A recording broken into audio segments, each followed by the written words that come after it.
नमस्कार दर्शक बंधु जय जगन्नाथ। आज हूँ नवेम्बर मास 12 तारिख बुधवार। आज दिन जाकर टॉप 20 गुरुत्वपूर्ण खबर उपर आसतु नजर पकेब। भिडियोटी को शेष पर्यंत देखंतु, मात्र किछि समय मध्य जानीपारे आज दिन जाकर संपूर्ण खबर।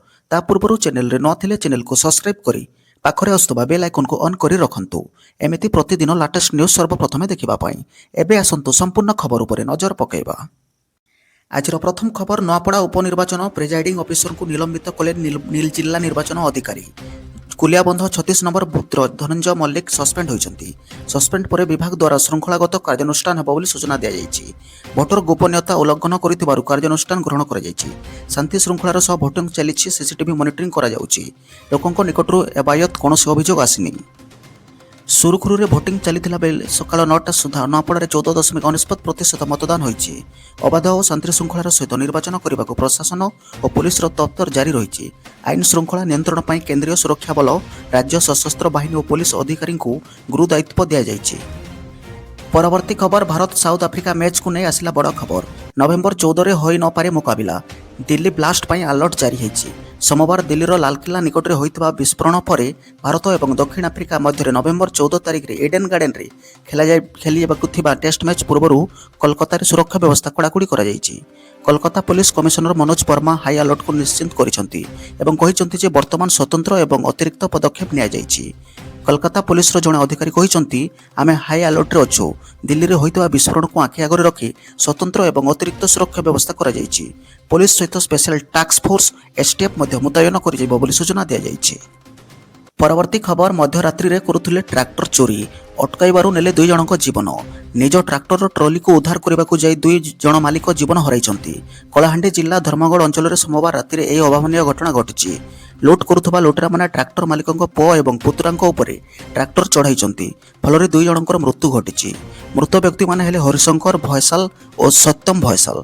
घटनारू जना जाए जे सोमवार विलंबित रात्रि में मेरघरा गाँवर मालिक लालू भयसाल निज ट्रैक्टर ओडी 08Q9753 ट्रॉली को निज घरे रखिथिबा बेले किछि दुर्बृत्त याकू चोरी करने को उद्यम करथिले बोली सूचना मिली।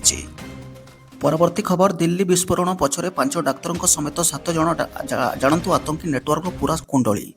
लालकिला मेट्रो स्टेशन पार्किंग निकट में बोमा विस्फोरण अनेक प्रमुख व्यक्ति को पर्दाफाश करा जाइछि। यह आतंकवाद पथ धरिथिबा एवं दिल्ली और अन्य सहर को आतंकित करने विपदपूर्ण योजना करथिबा मौलवादी डाक्तरों एक संपूर्ण नेटवर्क को पर्दाफाश करा जाइछि। एथिरे सहारनपुर रे गिरफ अनंतनागर डाक्तर आदिल अहमद, फरीदाबाद रे बारूद संग्रह करथिबा मुजाम्मिल शकील एवं तृतीय डाक्तर उमर मोहम्मद अंतर्भुक्त अछंती बोली सूचना दी जाइछि। उमर मोहम्मद को सही संदिग्ध आक्रमणकारी बोली कहा जाइछि, जे एही कार रे बोमा विस्फोरण करी एही आतंकवादी आक्रमण करथिले। परवर्ती खबर, दिल्ली विस्फोरण पर ओडिशा को सजग कर जाइछि। सारा राज्य में हाई अलर्ट जारी होइछि। राज्य में सुरक्षा व्यवस्था को कड़ाकड़ी कर जाइछि। पुरी भली संवेदनशील अंचल में तीक्ष्ण नजर रखा जाइछि। आंटी टेरोरिस्ट स्क्वाड पैंतरा मारुछंती। सामुद्रिक अंचल में मेराइन पुलिस पेट्रोलिंग करुछंती।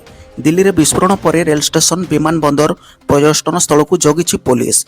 बालीजात्रा रे कड़ाकड़ी सुरक्षा करा जाइथिबा बेले समुद्र में पैंतरा मारुछंती सुरक्षाकर्मी। पुलिस विभाग सह आलोचना करा जाई समस्त जगह सुरक्षा व्यवस्था को कड़ाकड़ी करा जाइछि। पुरी श्रीमंदिर पर स्वतंत्र भाव में सुरक्षा व्यवस्था को बढ़ा जाइछि। बड़दाण्ड और बेलाभूमि को जगिछंती पुलिस। समस्त रेल स्टेशन, विमान बंदर सुरक्षा को बढ़ा जाइछि। पर्यटन स्थली और स्थपित निकट में जिला प्रशासन सहयोग में सुरक्षा बढ़ा सह चेकिंग को जोरदार करा जाइछि। संवेदनशील अंचल में आंटी टेररिस्ट स्क्वाड पैंतरा मारुछंती। परवर्ती खबर, आउ जावाकू पड़िबनी सरकारी ऑफिस, घरे बसी पाइबे मागणा चाउल। जानतु देशर प्रत्येक नागरिक को खाद्य सुरक्षा आईन अधीन खाद्य जोगाई देवाकू केंद्र सरकार अनेक योजना प्रणयन करिसेंति। एही सुविधा पाइबाकू राशन कार्ड एक गुरुत्वपूर्ण दस्तावेज भावे परिगणित होइताए। आपण मानक भितर अनेक जनक निकट रे राशन कार्ड थिबा बेले अनेक जन नुआ करी एही कार्ड आवेदन करबाकू चाहुथिबे। प्रथमे राशन कार्ड पाइबाकू हेले लोकंकू विभिन्न सरकारी ऑफिस रे घंटा घंटा धरी लाइन रे छिड़ा हेमा सह लंबा समय अपेक्षा करबाकू पड़ुतला। वर्तमान यही प्रक्रिया अत्यंत सरल और सहज हो जाइछि। वर्तमान आपण उमंग आप जरिए नुआ राशन कार्ड पर आवेदन करेंगे, जो आपको आउ कौन स्थान में घंटा घंटा समय बर्बाद कर आवश्यकता नहीं। आपण नुआ कार्ड पर आवेदन कले सीधा सलख यह योजना सामिल हो पारे बोली सूचना मिली। ପରବର୍ତ୍ତୀ ଖବର ନୂଆପଡ଼ା ଉପନିର୍ବାଚନରୁ ଆସିଲା ସାଂଘାତିକ ଅଭିଯୋଗ ଯାହାକୁ ବି ଭୋଟ ଦେଲେ ବିଜେପିକୁ ଯାଉଛି ବୋଲି ସୂଚନା ଦିଆଯାଇଛି। ନୂଆପଡ଼ା ଉପନିର୍ବାଚନରୁ ଆସିଛି ଭୋଟ ଚୋରି ଅଭିଯୋଗ। ନୂଆପଡ଼ାର 250 ନମ୍ବର ବୁଥରେ ଭୋଟ ଚୋରି ଅଭିଯୋଗ ହୋଇଛି ଯାହାକୁ ବି ଭୋଟ ଦେଲେ ବିଜେପିକୁ ଯାଉଥିବା ଅଭିଯୋଗ ହୋଇଛି। ଭୋଟ ଗ୍ରହଣ କେନ୍ଦ୍ର ସମ୍ମୁଖରେ ଉତ୍ତେଜନା ଦେଖାଦେଇଛି। ଭୋଟ ଗ୍ରହଣକୁ ବନ୍ଦ କରାଯାଇଛି। ସାନି ଭୋଟ ଗ୍ରହଣ କରିବାକୁ ଭୋଟର ଦାବି କରିଛନ୍ତି। ଅନ୍ୟପଟେ ଜଣେ ଭୋଟର ବୁଥ ନିକଟକୁ ଭୋଟ ଦେବାକୁ ଆସିଥିଲେ ଭୋଟ ଚୋରି ହେଉଥିବା ଖବର ଶୁଣିବା ପରେ ସେ ଭୋଟ ଦେବେ ନାହିଁ ବୋଲି କହିଛନ୍ତି। କାହିଁକି ଦେବ ନାହିଁ ଉତ୍ତରରେ ସେ କହିଛନ୍ତି ଯେ ଯାହାକୁ ଭୋଟ ଦେଲେ ଭୋଟ ଜଣକୁ ଯାଉଛି, ଆମେ ଆମ ନେତାକୁ ବାଛି ପାରୁନୁ, ଭୋଟ ଚୋରିର ଡରରେ ସେ ଦେଇନଥିବା କହିଛନ୍ତି। ପରବର୍ତ୍ତୀ ଖବର ଡିସେମ୍ବର ମାସରେ ଓଟିଇଟି ପରୀକ୍ଷା। ଏହି ଦିନରୁ ଆରମ୍ଭ ହେବ ଆବେଦନ। ଓଡ଼ିଶା ମାଧ୍ୟମିକ ଶିକ୍ଷା ପରିଷଦ ବିଏସ୍ସି ପକ୍ଷରୁ ଓଡ଼ିଶା ଶିକ୍ଷକ ଯୋଗ୍ୟତା ପରୀକ୍ଷା ଓଟିଇଟି 2025 ପାଇଁ ବିଜ୍ଞପ୍ତି ପ୍ରକାଶ ପାଇଛି। ଆସନ୍ତା ଡିସେମ୍ବର 17 ତାରିଖରେ ଓଟିଇଟି 2025 ପରୀକ୍ଷା ଅନୁଷ୍ଠିତ ହେବ। ପ୍ରକାଶିତ ବିଜ୍ଞପ୍ତି ଅନୁଯାୟୀ ଡିସେମ୍ବର 17 ତାରିଖରେ ଏହି ପରୀକ୍ଷା ଦୁଇଟି ସିଟିଂରେ କରାଯିବ। ନଭେମ୍ବର 12 ତାରିଖ ଠାରୁ ପରୀକ୍ଷା ପାଇଁ ଅନଲାଇନରେ ଆବେଦନ ଆରମ୍ଭ ହେବ। ଆବେଦନ କରିବାର ଶେଷ ତାରିଖ ହେଉଛି ନଭେମ୍ବର 25 ତାରିଖ। ଆଶାୟୀ ପ୍ରାର୍ଥୀମାନେ ବିଏସ୍ସିର ଅଫିସିଆଲ ୱେବସାଇଟକୁ ଯାଇ ନିର୍ଦ୍ଧାରିତ ସମୟସୀମା ମାଧ୍ୟମରେ ଆବେଦନ କରିବା ପାଇଁ ପରାମର୍ଶ ଦିଆଯାଇଛି। ପରବର୍ତ୍ତୀ ଖବର ଫସଲ ଜଗିବାକୁ ଯାଇ ହାତୀ ଆକ୍ରମଣରେ 2 ଜଣଙ୍କର ମୃତ୍ୟୁ ହୋଇଛି। ସମ୍ବଲପୁର ଜିଲ୍ଲା କୁଚିଣ୍ଡା ଉପଖଣ୍ଡର ବାମ୍ରା ବନଖଣ୍ଡ ଅନ୍ତର୍ଗତ ବଡ଼ରମା ରେଞ୍ଜ ଉଷାକୋଠି ଅଭୟାରଣ୍ୟ ଭିତରେ ଘଟିଯାଇଛି ଏହି ଦୁଃଖଦ ଘଟଣା। ଅଭୟାରଣ୍ୟ ଭିତରେ ଥିବା କୁତବ ଗ୍ରାମର 2 ଜଣ ଯୁବକ ହାତୀ ଆକ୍ରମଣରେ ମୃତ୍ୟୁବରଣ କରିଥିବା ଜଣାପଡ଼ିଛି। କୁଚିଣ୍ଡା ଉପଖଣ୍ଡ ବିଭିନ୍ନ ଜଙ୍ଗଲ ନିକଟସ୍ଥ ଗ୍ରାମର ମଣିଷ ଓ ହାତୀ ଲଢ଼େଇ ଏକ ନୀତିଦିନିଆ ଘଟଣା ପାଲଟିଛି। ଜଙ୍ଗଲ ଭିତରେ ଖାଦ୍ୟ ଅଭାବ ଯୋଗୁଁ ବିଭିନ୍ନ ସମୟରେ ହାତୀ ଗ୍ରାମାଭିମୁଖୀ ହୋଇ ବହୁ ଫସଲ ହାନି କରିଥାନ୍ତି। ବର୍ତ୍ତମାନ ଉପଖଣ୍ଡ ଚାଷୀଙ୍କ ଆମଦାନୀର ମୁଖ୍ୟ ଉତ୍ସ ଖରିଫ ଧାନ। ଅମଲ ପୂର୍ବରୁ ବାରହା, ହାତୀ ଓ ଅନ୍ୟାନ୍ୟ ବନ୍ୟ ଜୀବଜନ୍ତୁଙ୍କ ଦାଉରୁ ରକ୍ଷା କରିବା ପାଇଁ ସୋମବାର ରାତି ପ୍ରାୟ 8:30 ବେଳେ ଗ୍ରାମର ପ୍ରଦୀପ ଘଟୱାଲ ଏବଂ ଗଙ୍ଗାରାମ ପଟେଲ ନାମକ 2 ଯୁବକ ନିଜ ନିଜ ଚାଷ ଜମିକୁ ଜଗିବାକୁ ଯାଇଥିଲେ। ମାତ୍ର ନିଜ ଜମିରେ ପହଞ୍ଚିବା ପୂର୍ବରୁ ହଠାତ୍ ହାତୀ ଆକ୍ରମଣରେ ଶିକାର ହୋଇ ଉଭୟଙ୍କର ଶୋଚନୀୟ ମୃତ୍ୟୁ ଘଟିଛି।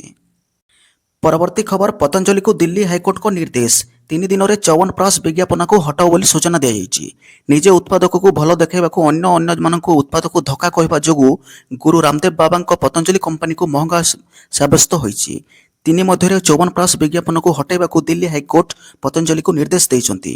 ଅନ୍ୟ କମ୍ପାନୀର ଚ୍ୟବନପ୍ରାଶକୁ ଧୋକା ବୋଲି କହୁଥିଲା କମ୍ପାନୀ, ଯାହାକୁ ନେଇ ଡାବର ଇଣ୍ଡିଆର ଅଭିଯୋଗ ପରେ ଜଷ୍ଟିସ ତେଜସ୍ କାରିଆଙ୍କ ଖଣ୍ଡପୀଠ ନଭେମ୍ବର 6 ତାରିଖରେ ଏହି ମଧ୍ୟବର୍ତ୍ତୀକାଳୀନ ନିର୍ଦ୍ଦେଶ ଦେଇଥିଲେ। ପରବର୍ତ୍ତୀ ଖବର ଏସ୍ଆଇ ପରୀକ୍ଷା କେଲେଙ୍କାରୀ ତଦନ୍ତ ପାଇଁ ସୁପାରିଶ କରିଥିଲେ ମୁଖ୍ୟମନ୍ତ୍ରୀ। ସିବିଆଇ ପକ୍ଷରୁ ବିଜ୍ଞପ୍ତି ଜାରି। ଓଡ଼ିଶା ପୁଲିସ ନିଯୁକ୍ତି ବୋର୍ଡ ଓପିଆର୍ବି ଦ୍ୱାରା ପରିଚାଳିତ ଏସ୍ଆଇ ପରୀକ୍ଷା କେଲେଙ୍କାରୀ ମାମଲାରେ ରାଜ୍ୟ ସରକାରଙ୍କ କ୍ରାଇମ ବ୍ରାଞ୍ଚ ତଦନ୍ତ କରୁଛି। ଆଗାମୀ ଦିନରେ ଏହି ମାମଲାର ତଦନ୍ତ କେନ୍ଦ୍ରୀୟ ତଦନ୍ତ ବ୍ୟୁରୋ ସିବିଆଇ ଯାଞ୍ଚ କରିବ। କେନ୍ଦ୍ର ସରକାରଙ୍କ ତରଫରୁ ଏନେଇ ବିଜ୍ଞପ୍ତି ଜାରି ହୋଇଛି। ସିବିଆଇ ତଦନ୍ତ ପାଇଁ ମୁଖ୍ୟମନ୍ତ୍ରୀ ମୋହନ ଚରଣ ମାଝୀ ଗତ ମାସ 22 ତାରିଖରେ ସୁପାରିଶ କରିଥିଲେ। ମୁଖ୍ୟମନ୍ତ୍ରୀଙ୍କ ସୁପାରିଶକୁ କେନ୍ଦ୍ର ଅନୁମୋଦନ କରିଛି। ସିବିଆଇ ପକ୍ଷରୁ ତଦନ୍ତ ହେଲେ ଆହୁରି ବଡ଼ ଖୁଲାସା ହେବ ବୋଲି ଆଶା କରାଯାଉଛି। ପରବର୍ତ୍ତୀ ଖବର ଓଡ଼ିଶା ବିଧାନସଭା ଇତିହାସରେ ନଭେମ୍ବର 27 ତାରିଖ କିଛି ଏଭଳି ଘଟିବାକୁ ଯାଉଛି ଯାହା ପୂର୍ବରୁ କେବେ ଘଟିନି। ପ୍ରଥମ ଥର ପାଇଁ ଦେଶର ରାଷ୍ଟ୍ରପତି ଓଡ଼ିଶା ବିଧାନସଭାକୁ ସମ୍ବୋଧିତ କରିବେ। ବିଧାନସଭା ଓଡ଼ିଶା ଆସେମ୍ବଲିର ଶୀତ ଅଧିବେଶନର ନଭେମ୍ବର 27ରୁ ଆରମ୍ଭ ହୋଇ ଡିସେମ୍ବର 31 ତାରିଖ ପର୍ଯ୍ୟନ୍ତ ଚାଲିବାର କାର୍ଯ୍ୟକ୍ରମ ରହିଛି। ନଭେମ୍ବର 28 ତାରିଖରେ 2025-26 ଆର୍ଥିକ ବର୍ଷର ପ୍ରଥମ ଅତିରିକ୍ତ ବଜେଟ୍ ମଧ୍ୟ ଗୃହରେ ଉପସ୍ଥାପିତ ହେବ। ବିଧାନସଭା ସଚିବାଳୟ ପକ୍ଷରୁ ଏନେଇ ବିଜ୍ଞପ୍ତି ଜାରି ହୋଇଛି। ବିଧାନସଭାର ଶୀତ ଅଧିବେଶନରେ ମୁଖ୍ୟମନ୍ତ୍ରୀ ତଥା ଅର୍ଥମନ୍ତ୍ରୀ ମୋହନ ଚରଣ ମାଝୀ ଅତିରିକ୍ତ ବଜେଟ୍ ଉପସ୍ଥାପନ କରିବାର ସମ୍ଭାବନା ରହିଛି। ସବୁଠାରୁ ଗୁରୁତ୍ୱପୂର୍ଣ୍ଣ କଥା ହେଲା ଏଥର ବିଧାନସଭାର ଶୀତ ଅଧିବେଶନକୁ ସମ୍ବୋଧିତ କରିବେ ରାଷ୍ଟ୍ରପତି ଦ୍ରୌପଦୀ ମୁର୍ମୁ। ରାଷ୍ଟ୍ରପତି ଦ୍ରୌପଦୀ ମୁର୍ମୁ ଓଡ଼ିଶା ଗସ୍ତରେ ଆସିବାର ଅଛି। ଏହି ଗସ୍ତରେ ରାଷ୍ଟ୍ରପତି ରାଜ୍ୟ ବିଧାନସଭାକୁ ସମ୍ବୋଧିତ କରିବେ ବୋଲି ସୂଚନା ମିଳିଛି। ପରବର୍ତ୍ତୀ ଖବର ଭାରତୀୟ ପାଣିପାଗ ବିଭାଗ ଆଇଏମ୍ଡିର ଆଞ୍ଚଳିକ କେନ୍ଦ୍ର ଆଜି ଓଡ଼ିଶାର କିଛି ଜିଲ୍ଲାରେ ଶୀତ ଲହରୀ ଉପସ୍ଥିତି ପାଇଁ ହଳଦିଆ ସତର୍କତା ଜାରି କରିଛି।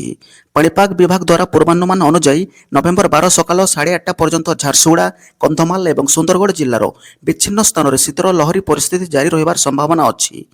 ନଭେମ୍ବର 12 ସକାଳ 8:30ରୁ ନଭେମ୍ବର 13 ସକାଳ 8:30 ପର୍ଯ୍ୟନ୍ତ ଏହି ଜିଲ୍ଲାଗୁଡ଼ିକରେ ସମାନ ପାଣିପାଗ ପୂର୍ବାନୁମାନ ଜାରି କରାଯାଇଛି।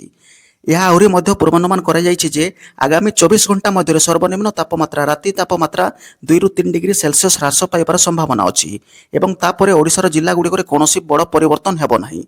ଆଇଏମ୍ଡି ଅନୁଯାୟୀ ଗତକାଲି ସର୍ବାଧିକ ତାପମାତ୍ରା ପାରଳାଖେମୁଣ୍ଡିରେ 33.4 ଡିଗ୍ରୀ ସେଲସିୟସ୍ ରେକର୍ଡ କରାଯାଇଥିବା ବେଳେ ଦକ୍ଷିଣ ଓଡ଼ିଶାର ସମତଳ ଅଞ୍ଚଳରେ ଫୁଲବାଣୀରେ ସର୍ବନିମ୍ନ ତାପମାତ୍ରା 11.0 ଡିଗ୍ରୀ ସେଲସିୟସ୍ ରେକର୍ଡ କରାଯାଇଥିଲା।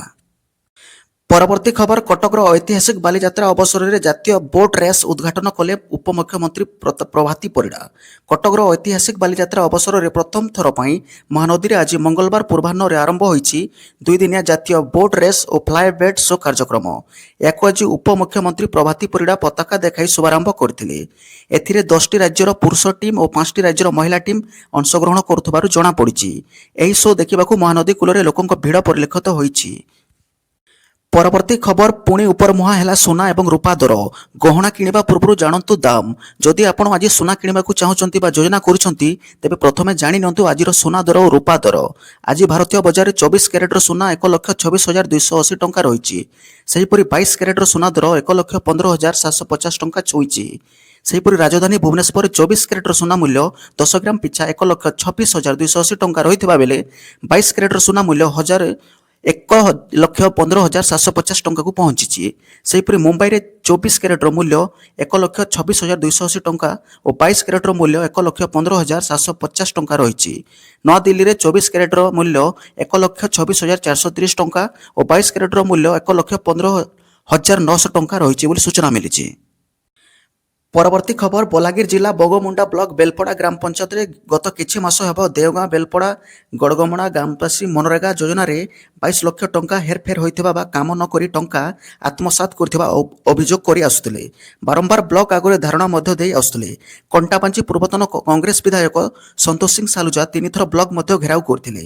ଏହି ଘଟଣାରେ ଗିରଫ ହେଲେ ବଙ୍ଗମୁଣ୍ଡା ବ୍ଲକର କନିଷ୍ଠ ଯନ୍ତ୍ରୀ ଜୟନାରାୟଣ ବାଗ। ବଲାଙ୍ଗୀର ଜିଲ୍ଲା ବଙ୍ଗମୁଣ୍ଡା ବ୍ଲକ ବେଲପଡ଼ା ଗ୍ରାମ ପଞ୍ଚାୟତର ମନରେଗା ଯୋଜନାରେ କାମରେ ନକଲି ମାଷ୍ଟର ରୋଲ ଦେଖାଇ 22 ଲକ୍ଷ ଟଙ୍କା ହଡପ ଅଭିଯୋଗରେ କନିଷ୍ଠ ଯନ୍ତ୍ରୀଙ୍କୁ ଗିରଫ କଲା ଭିଜିଲାନ୍ସ ବିଭାଗ।